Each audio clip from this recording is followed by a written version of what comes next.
gente pensa em romantismo, logo vem à mente amor proibido, natureza selvagem, emoção intensa. Mas você sabia que um dos nomes mais importantes para esse movimento nasceu antes mesmo dele começar oficialmente? Johann Wolfgang von Goethe. Um cara que foi poeta, cientista, político e que viveu com tanta intensidade que acabou inspirando toda uma geração de artistas românticos. Hoje, a gente vai mergulhar na vida desse gênio alemão e entender como ele ajudou a moldar um dos movimentos mais apaixonantes da história da arte. Goethe nasceu em 1749, em Frankfurt, na Alemanha. Desde pequeno, ele já mostrava que não era uma criança comum. Aprendeu várias línguas, lia tudo o que podia e se interessava por tudo. Literatura, arte, filosofia, alquimia, ciências. Um verdadeiro estudioso do século XVIII. Com apenas 25 anos, já era um sucesso literário por causa de um livro que causou furor na Europa, Os Sofrimentos do Jovem Werther. Esse livro explodiu. Jovens se vestiam como o personagem, imitavam suas atitudes e, infelizmente, até seu trágico fim. O impacto foi tão grande que até Napoleão leu e ficou impressionado. Vamos ver mais um pouco sobre esse grande encontro e importante de Goethe e Napoleão. Goethe e Napoleão. Quando o gênio encontra o poder. A relação entre Johann Wolfgang von Goethe e Napoleão Bonaparte é um daqueles encontros raros que marcam a história da cultura europeia. De um lado, o imperador que redesenhava o mapa do continente com espada e ambição. Do outro, o poeta que moldava o espírito humano com palavras, ideias e sensibilidade. Dois gigantes, um da política, outro da alma, se encontrando em um momento único. E esse episódio revela não apenas o imenso prestígio que Goethe desfrutava ainda em vida, mas também o lugar da arte e da literatura em meio às grandes turbulências políticas e militares da Europa moderna.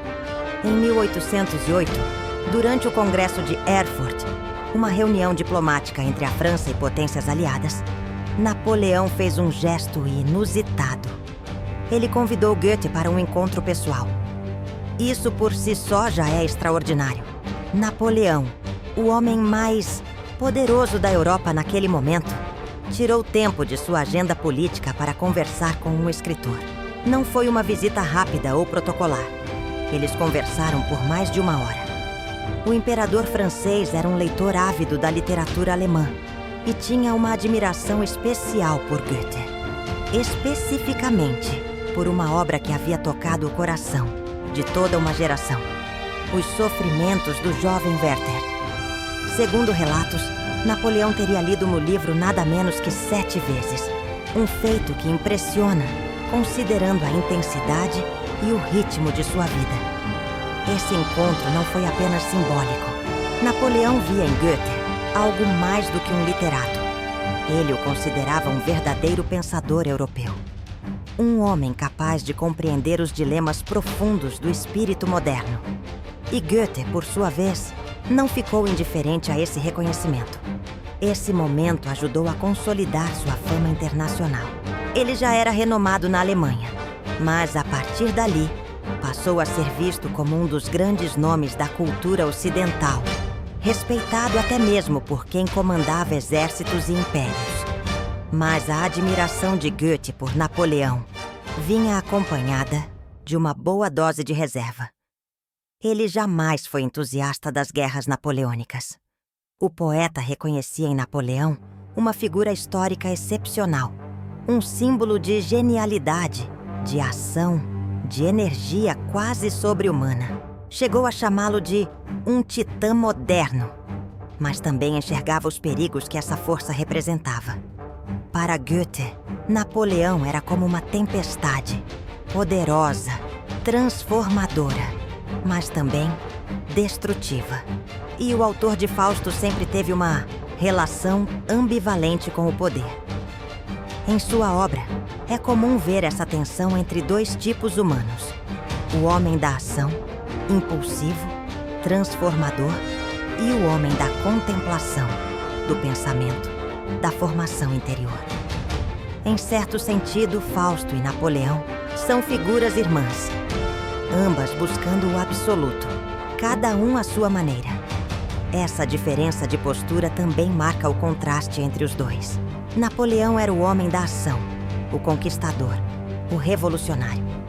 Um estrategista que acreditava na força como ferramenta para moldar o mundo. Goethe, por sua vez, era o homem da introspecção, da cultura, da Bildung, o ideal alemão de formação integral do ser humano. Ele acreditava que a verdadeira revolução começa dentro de nós. Um queria transformar o mundo pelas armas e pela política. O outro, pela arte e pelo autoconhecimento. Não é por acaso que muitos historiadores e filósofos veem o encontro entre eles como profundamente simbólico. O choque entre espada e caneta, entre razão política e sensibilidade poética. É como se a urgência da história e o tempo lento da alma tivessem se encarado frente a frente. E há um dado final que diz muito. Goethe sobreviveu a Napoleão, literalmente e simbolicamente. Enquanto o Império Francês ruía, Goethe continuava escrevendo, pensando, influenciando gerações. Ele iniciou Fausto antes de Napoleão se tornar uma figura pública e terminou a obra décadas depois da queda do imperador. É como se sua criação literária fosse maior e mais duradoura do que qualquer império terreno. Goethe permaneceu como um farol silencioso, enquanto os canhões se calavam. Ali, Goethe não só virou famoso, como também símbolo de algo novo. Um jeito de ver o mundo mais emocional, mais intenso, mais romântico. Mas calma, Goethe não era exatamente um romântico clássico. Ele fazia parte de um movimento anterior ao romantismo, chamado Sturm und Drang. Sturm und Drang, em alemão, tempestade e estresse.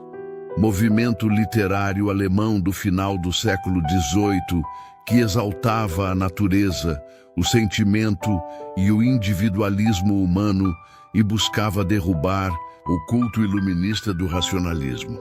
Goethe e Schiller iniciaram suas carreiras como membros proeminentes do movimento. E um dos pontos centrais do romantismo é justamente a relação com a natureza. Goethe amava a natureza, não só como poeta, mas também como cientista. Ele estudava botânica, geologia, até uma teoria das cores ele criou. Para ele, a natureza não era só cenário, era algo vivo, com alma.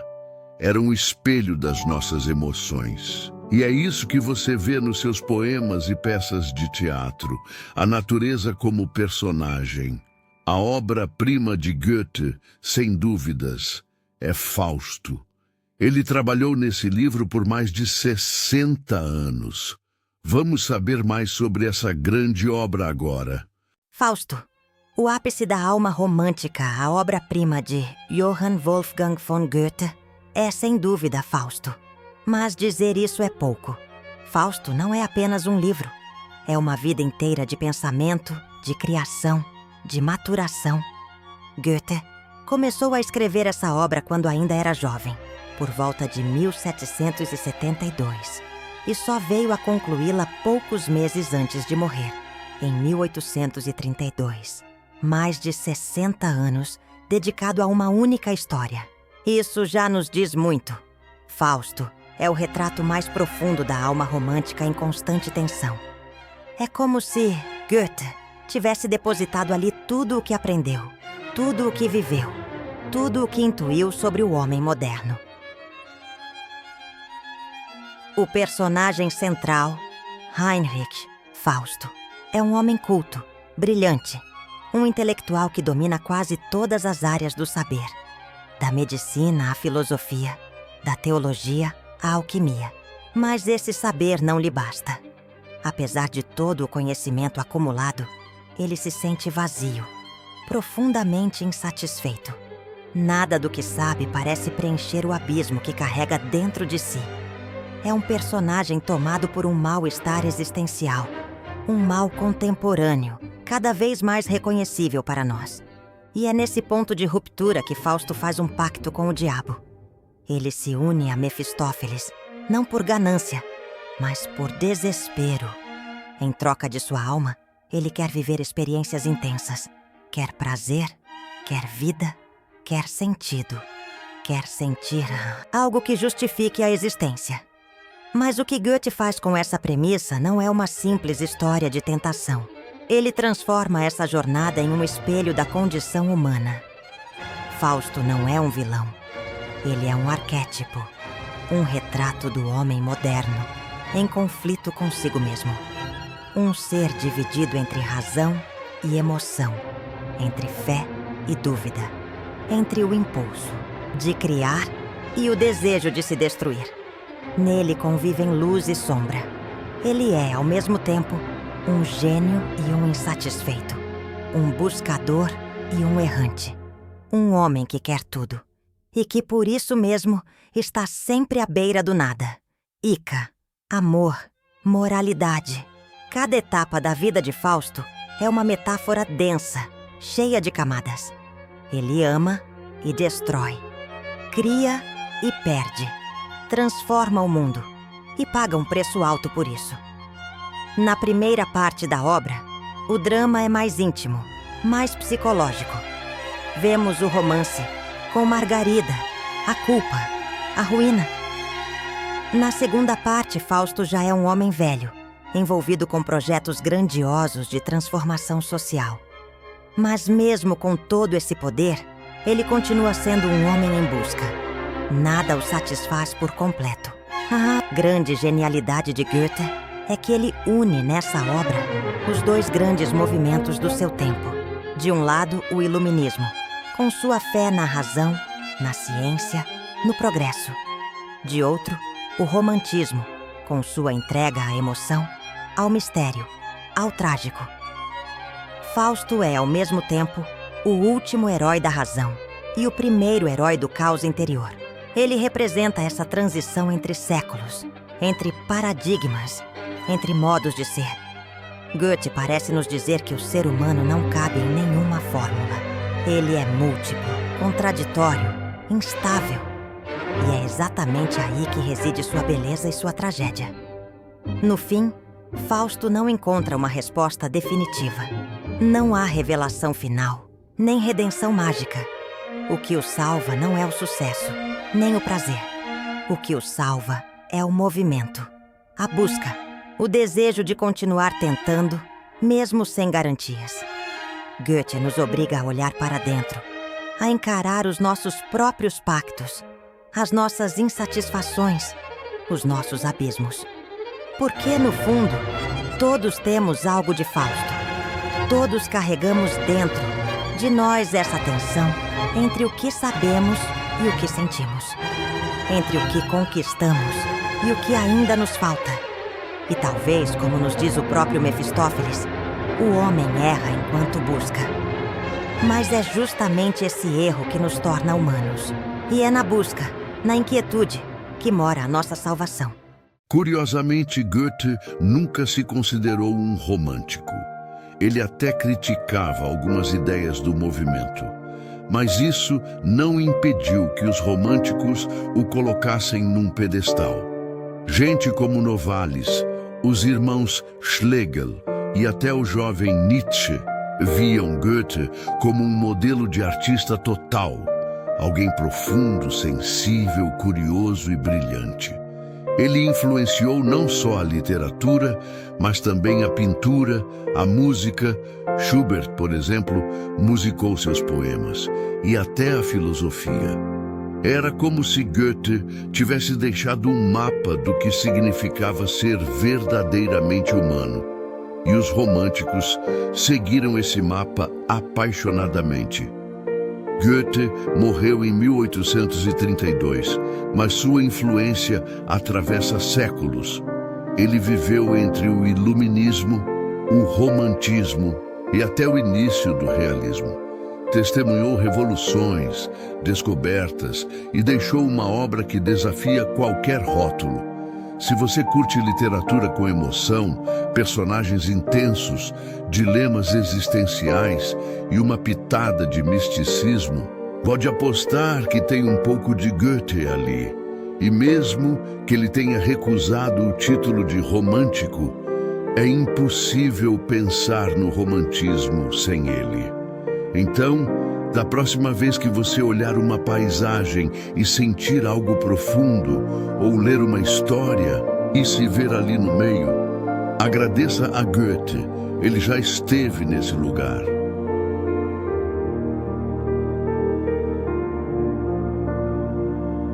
Se você curtiu esse mergulho na vida e obra de Goethe, não esquece de deixar um like, se inscrever no canal e compartilhar com quem ama literatura. E me conta aí nos comentários, qual a obra dele que mais mexeu com você? Até a próxima!